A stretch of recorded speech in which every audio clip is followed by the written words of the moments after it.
Nah, ini yang kemarin Ini ya, nih Fatima. aku jelasin dulu. Pelan-pelan, Ntar pelan-pelan. dulu. Tarik napas dulu, tarik napas. Tenang. Anda itu Tenang dari dulu. tadi tuh Aduh, terus. tenang dulu. Jangan gelogapan gini. Tahan napas. Tarik. Enggak, Anda yang mancing-mancing duluan. Anda yang mancing-mancing duluan. Dek Fatima, pelan-pelan, pelan-pelan, pelan. Tarik napas dulu. Seperti mau Ini ngelahirin ya, itu. Ini ya, Bang Edi. Oke, silakan. Aku jelasin dulu. Silakan. Jadi di Al-Quran tidak tertulis keturunan Nabi Ismail, tapi tertulis di dalam sejarah. Kok Anda jangan menjebak? Anda jangan menjebak dong. Sudah? Sudah bicaranya, Neng Fatima? Ya. Sudah, saya tanggapi ya. Begini, Neng Fatima. Pertama-tama, Al-Quran itu mengatakan bahwasanya kitab Al-Quran itu adalah kitab yang sempurna, jelas, terperinci, menjelaskan segala sesuatu. Tapi ketika orang Islam ditanya tentang agama Islam, menunjukkan tentang siapa keturunan Ismail, kenapa yang dipakai kitab yang lain? Bukankah Al-Quran itu adalah... Sebentar Neng, sedikit lagi. Begini Neng Fatimah, sedikit gini. Bukankah Al-Quran itu yang menjelaskan? Bukankah Al-Quran itu yang lengkap? Zalikal kitabu la raiba fihi hudal lil mutakin.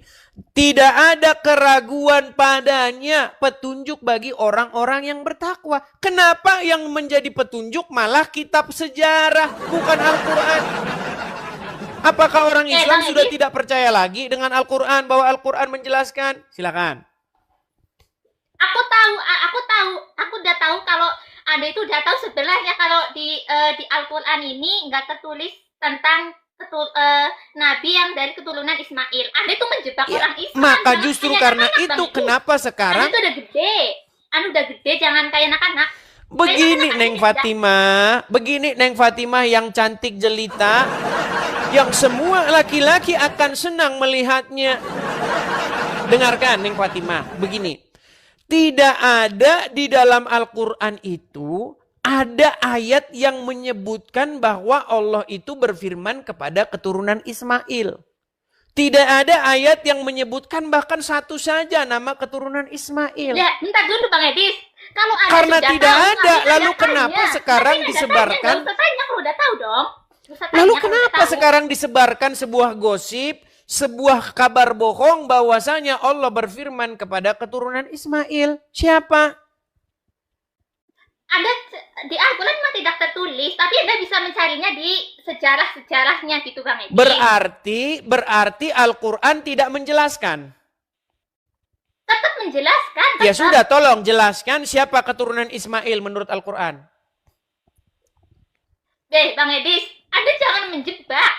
Bukan menjebak Neng Fatimah. Saya ingin bertanya dengan sungguh-sungguh di mana di dalam Al-Quran bahwasanya keturunan Ismail jadi nabi. Siapa namanya? Bang Edis, aku tahu Anda tuh suka menjebak. Nah, sekarang aku tanya lagi balik ke Anda aja. Anda sukanya nanya, tapi Anda nggak mau ditanya balik. Boleh seputar agama ini, seputar tema ini boleh. Coba Tuhan mengikat perjanjiannya dengan Abraham dan keturunannya. Nah, Abraham dan keturunan yang dimaksud di situ adalah yang berasal dari Ishak. Makanya Tuhan berfirman kepada Ishak, Tuhan berfirman kepada Yakub, Tuhan berfirman kepada keturunan Yakub. Ada di situ Musa. Lalu Tuhan berfirman lagi kepada bangsa Israel. Makanya selalu saja di dalam Al-Quran itu, ya Bani Israel. Ya Bani Israel. Nggak ada. Ya Bani Arab. Nggak ada di dalam Al-Quran ya Bani Arab. Lalu kenapa sekarang ada kabar bohong bahwasanya ada firman Tuhan dari Arab? Tidak ada firman Tuhan dari Arab. Firman Tuhan seperti kata Mazmur. Tuhan memberitakan firman-Nya kepada Yakub, hukum dan ketetapan-ketetapannya kepada Israel. Ia tidak berbuat demikian kepada bangsa lain dan bangsa-bangsa lain tidak mengenalnya. Makanya firman Tuhan, pengajaran datang dari Sion, datang dari Israel. Lalu kenapa ada pengajaran dari Arab, akhirnya orang-orang pergi ke Arab nyiumin batu? Itu akibat Anda tidak mendengar firman yang datang dari Sion. Anda mendengar firman Tuhan yang datang dari Gua Hira. Bentar, Silakan. Anda bahas keturunan Nabi Ibrahim kan? Itu kan istilah Nabi Ibrahim kan ada dua. Yang satu Siti Hajar, yang satu Sarah kan? Tapi itu tidak ada dalam Al-Quran juga, Neng Zara. Nggak ada juga dalam Al-Quran. Coba. Coba Neng Zara, begini, Neng Fatimah, Neng Fatimah yang cantik, yang ayu, dengar dulu. Neng Fatimah yang cantik nan ayu, dengar ya. Gini, ketika kita membaca Al-Quran, nggak ada di dalam Al-Quran itu ada ayat Ibrahim punya istri dua, namanya Hajar, namanya Sarah, nggak ada itu dalam Quran. Itu adanya di dalam Bible.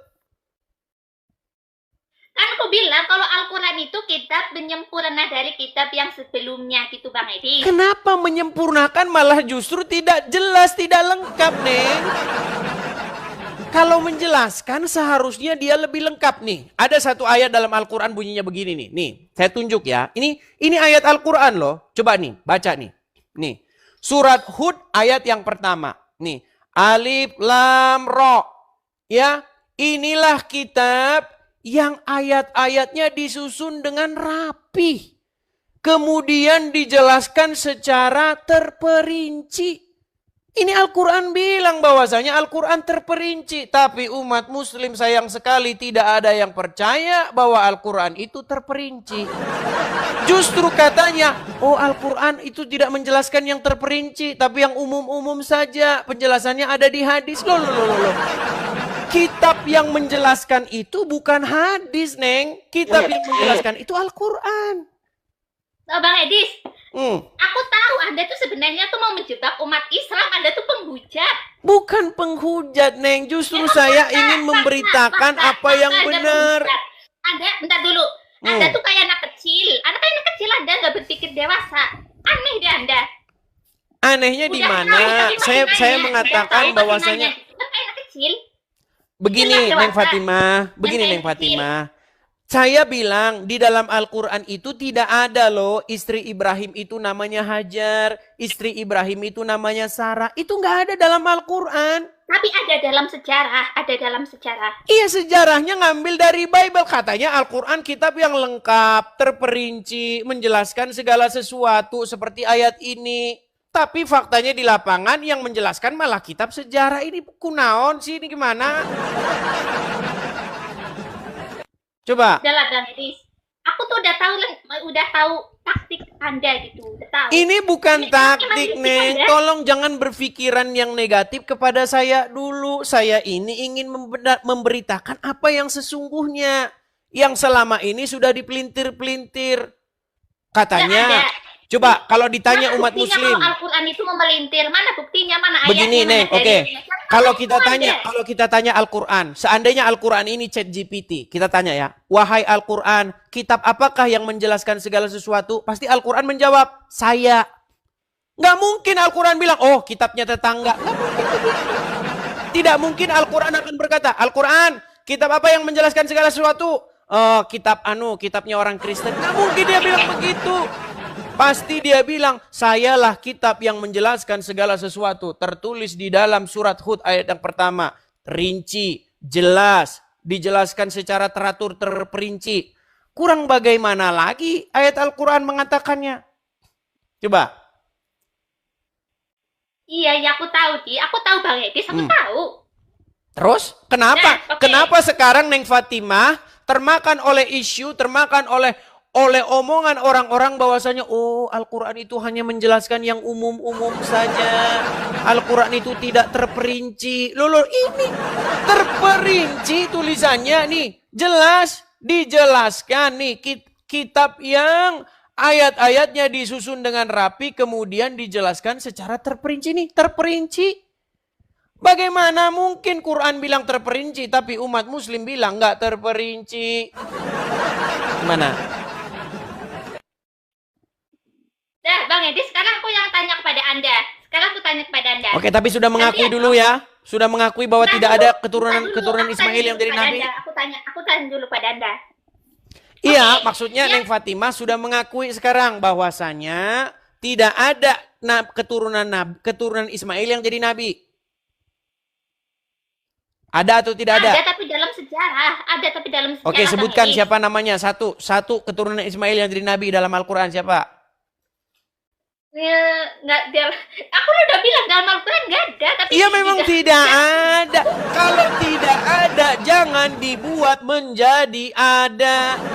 Sesuatu yang tidak ada tapi dibuat menjadi ada, tiada lain itulah yang disebut tukang sulap dan tukang sihir. Kan aku udah bilang tadi Kang Edi, dari awal aku udah bilang di Al-Quran memang tidak tertulis, tetapi di sejarah itu tertulis siapa keturunan Ibrahim. Cari aja di sejarah. Oke, siapa cari. keturunan Ismail? Keturunan Ismail yang jadi nabi di kitab sejarah mana? Coba sebutkan. Tuh, Anda menjebak lagi. Loh, Dia bilang, Neng stop dulu, Fatima, saya ingin mengikuti narasimu. Oke lah, sebutkan Neng, siapa keturunan Ismail yang jadi nabi? Siapa? Namanya siapa? Jadi, aku sekarang tanya dulu kepada Anda. Gantian dong, dari tadi Anda nanya terus. Oke lah, berarti menyerah ya. Menyerah ya. Aku nanya dulu, bentar dulu. Oh iya, berarti Ya. sudah menyerah. Ya, ntar dulu aku Iya, mau akui nanya. dulu loh kalau kau sudah menyerah. Oke, saya kibarkan bendera putih menyerah nih, gantian. Boleh? Menyerah? Aduh. Dan nanti tanya aja yang lebih cerdas ya. Aku kalau ngejelasin kepada Anda tuh kayak aku ngomong kayak anak kecil umur 3 tahun gitu. Nah, sekarang aku tanya dulu kepada Anda Bukankah ya. Al-Quran sendiri dan Muhammad sendiri sudah menggambarkan bagaimana kaum wanita? Menurut Muhammad, wanita itu akalnya tidak sempurna, betul? Karena kebanyakan mereka itu menjadi penghuni neraka, betul? Ntar dulu ya. Berat, saudara-saudara. Neng Fatimah, di dalam agama Islam disebutkan bahwa wanita itu kebanyakan penghuni neraka itu adalah kaum wanita. Mau saya tunjukkan dalilnya bahwa wanita itu. Ya, aku tahu. Sebentar, Aku saya tahu, tunjukkan aku tahu. dalilnya. Karena selama ini banyak wanita yang tidak tahu. Nih ya. Akal wanita itu menurut agama Islam itu tidak sempurna. Nih ya. Nih, saya tunjukkan dalil-dalilnya, ayat-ayatnya nih. Nih ya, saya tampilkan ya. Saya balikkan sebentar, Neng Fatimah. Nih, saya bacakan. Sebentar. Saya tampilkan dulu di balik layar saya. Sebentar, saya balik sebentar, Neng. Karena banyak ini kaum wanita tidak tahu ini. Dan banyak yang terguncang ketika mereka mengetahui ini. Nih, saya bacakan ya. Nih. Artinya, ini Arabnya atasnya ya. Aduh, ini saya hapus dulu. Nih, ini Arabnya atasnya, ini artinya nih. Nih, diriwayatkan dari Abdullah bin Umar bahwa Rasulullah SAW bersabda, "Wahai kaum wanita, bersedekahlah kamu dan perbanyaklah istighfar. Karena aku melihat banyak di antara kalian adalah penghuni neraka." Lantas seorang wanita yang pintar, perhatikan ini. Seorang wanita yang pintar di antara mereka bertanya, "Wahai Rasulullah, kenapa kaum wanita banyak menjadi penghuni neraka?" Rasulullah SAW menjawab, "Kalian banyak mengutuk dan mengingkari."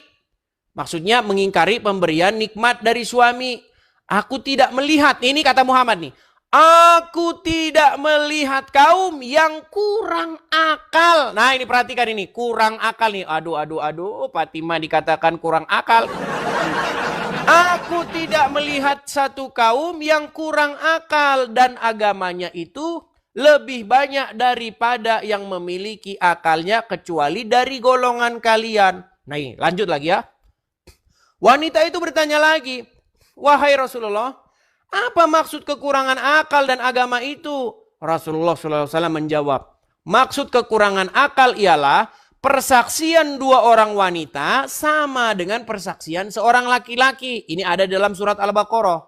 Bahwasanya wanita itu dua orang baru itu setara dengan laki-laki. Jadi kalau dibawa pengadilan, wanita itu nggak bisa sendirian bersaksi. Harus dua orang. Nah kalau laki-laki itu setara dengan satu laki-laki ya. Inilah yang dikatakan kekurangan akal. Begitu juga kaum wanita tidak beribadah kala malam-malam dan seterusnya dan seterusnya. Hadis riwayat Bukhari. Begitu. Ini sudah mengakui sekarang kurang akalnya Neng Fatimah. Sudah mengakui. Sudah mengaku. Kalau Rasulullah yang bilang ini langsung diam ini. Tapi kalau saya yang bilang dibantah terus. Mengerikan saudara-saudara. Yuk silakan. Saya balik lagi kamera saya nih. Betul, kaum wanita kurang akalnya. Ya, Imam. Terdiam. Kurang akal, betul. Itu kan bukan kurang akal, tapi perbedaan kesaksian gitu. Justru kenapa dua orang wanita setara dengan kesaksian satu orang laki-laki? Kalau kita ke pengadilan, ada dua orang wanita nih ngomong, saya lihat dia yang nyuri. Dua orang wanita ngomong gitu. Ya kan? Itu setara dengan satu orang laki-laki. Imbang. Tapi kalau ada dua orang laki-laki lawan dua orang wanita bersaksi, atau satu orang laki-laki dengan satu orang wanita, kalah wanita itu. Begitu. Kesaksiannya setara dengan dua orang. Seorang pria itu setara dengan dua orang wanita. Karena akalnya tidak sempurna. Mana? Sekarang aku tanya balik kepada Anda. Silakan. Gantian dong. Silakan. Saya mau tanya. Boleh. Yang turun ke bumi, manusia tahu Tuhan. Gitu. Simpel aja. Bukan, Muhammad juga Tuhan dalam agama Islam, Fatimah. Kata Tuhan itu dalam bahasa Arabnya adalah Rob. Tuhan itu kan bahasa Indonesia. Di dalam Al-Quran itu nggak ada kata Tuhan karena ditulis pakai bahasa Arab. Di dalam Bible pun nggak ada kata Tuhan karena itu bahasa Indonesia. Di dalam Bible itu kata yang Tuhan itu disebut dengan Kurios bahasa Yunaninya atau Adonai bahasa Yunaninya, bahasa Ibraninya. Nah bahasa Arab dari Tuhan itu Rob. Rob itu bisa dikenakan kepada manusia dan menurut Ustadz Yusuf, menurut Ustadz Wafi, menurut Ustadz Rashid, Muhammad itu Robnya umat Muslim. Jadi kenapa Anda bertanya ada Rob datang ke dunia sebagai manusia? Wah buktinya Muhammad Rob juga. Muhammad itu juga Rob, kata pengakuan teman-teman Muslim. Mau saya tunjukkan bagaimana lawan-lawan debat saya, orang-orang APII mengakui Muhammad itu adalah Robnya. Mau? Ya emang Rob, tapi kami tidak mempertuhankan, nggak seperti Anda. Anda kan mempertuhankan. Oke, apa itu mempertuhan? Kita tunduk, patuh, taat pada apa yang dia ucapkan. Oke, tunduk, patuh, taat kepada apa yang diucapkan. Ini Yusuf ini mengakui bahwa Muhammad itu adalah Rob, tapi dia sampai gelagapan itu. Lihat itu, mulutnya sampai gelagapan waktu dia mengakui Muhammad itu Rob. Ya, begini, Neng Fatimah. Tadi Anda bilang, apa itu mempertuhan, tunduk, apalagi patuh, taat kepada apa yang diucapkannya. Oke, Anda tunduk, patuh, taat nggak kepada apa yang diucapkan oleh Rasul Muhammad? Iya. Ya, berarti Anda mempertuhan dong. Kalau orang patuh, taat, tunduk kepada syaiton, apakah dia mempertuhan syaiton? Betul? Ya, tapi kita harus perlu garis bawahi dulu Bang Edis. Tapi kami tidak mempertuhankan seperti Anda. Tidak. Bukankah umat... Oke, begini Neng. Begini. Ketika Neng Fatimah lewat nih dekat gereja. Di situ ada orang-orang Kristen. Bilang begini. Yesus, Yesus. Berseru-seru kepada Yesus. Betul? Lalu Neng Fatimah dan kawan-kawan bilang. Jangan berisik. Orang Islam lagi nyembah Tuhannya. Ya kan? Karena mereka berseru-seru kepada Yesus. Nah sekarang saya gantian nih. Saya dengan teman-teman lewat. Di depan ada orang-orang Islam. Mereka lagi berseru-seru kepada Muhammad. Ya Rasulullah, ya Rasulullah. Muhammadku, dengarlah seruanku. Bukankah begitu umat Muslim?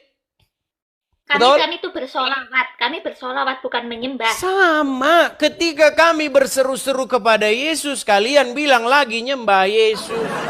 Ketika kalian pun berseru-seru kepada Muhammad, kami juga bilang kalian lagi nyembah Muhammad. Tapi dalam iman Anda itu, Yesus itu kata iman Anda ya, bukan iman aku, iman Anda. Kalau Yesus itu adalah Allah yang menjadi manusia turun ke bumi, tapi kan Nabi Muhammad bukan begitu, Bang Is. Pertama begini. Jangan sama Nabi Muhammad, beda kelas. Dan bandingkan. Baik, pertama begini. Baik, sebenarnya di dalam Bible tidak ada kata-kata bahwa Allah menjadi manusia, nggak ada. Di dalam Bible itu kata... Benar dulu Bang Adis. Tapi banyak oten-oten yang mengatakan ada Ya, oten-oten sebenarnya yang lain. begini. Maksudnya itu begini. Yang menjadi manusia itu adalah Sang Firman. Makanya Yohanes 1 berbicara. Firman itu telah menjadi manusia. Bukan Allah itu menjadi manusia, bukan. Jangan dipelintir-pelintir. Jangan dibolak-balik. Itu susunan di dalam Bible itu udah tepat. Jangan diganti-ganti, jangan diputar-putar. Jadi firman itu yang menjadi manusia. Ya kan? Nah, kemudian kita harus patuh, taat, tunduk kepada sang firman itu. Karena firman itulah yang menggambarkan, yang mengejawantahkan sang Allah itu.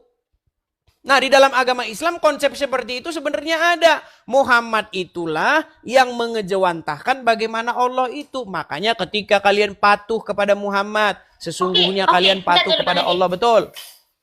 Berarti kalau Anda menyamakan Yesus dengan Nabi Muhammad, jadi Yesus hanya sekedar utusan. Itu Bang Bukan Edi. hanya sekedar utusan, Muhammad pun bukan hanya sekedar utusan. Muhammad itu bukan sekedar utusan saja. Barang siapa yang patuh kepada Muhammad, taat kepada Muhammad, sama saja dengan patuh taat kepada Allah, betul? Betul.